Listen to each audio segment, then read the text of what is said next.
A new policy is banning families and friends from sending published materials to inmates at prisons in Illinois. The Department of Corrections put the emergency rule into effect last month.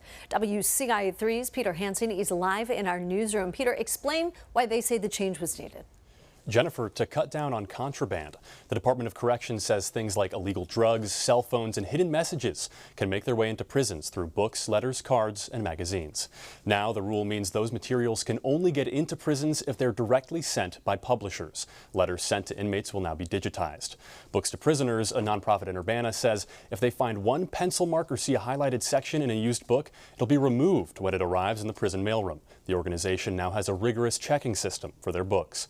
The Education Justice Project offers classes to prisoners at Danville Correctional Center through the U of I. They say having outside access to literature and education is invaluable. It makes it more likely that they will get meaningful jobs, well-paying jobs upon release. It makes it more likely that they'll be able to support themselves and their families. And there's so much data that shows there are fewer tickets, fewer incidents of violence when the larger proportion of the population in a given facility is engaged in higher education in prison. She says one of her main concerns is the project's reentry guide getting to inmates who need it as they prepare to leave prison. Last month, a bill requiring correctional centers to collect data on contraband was signed.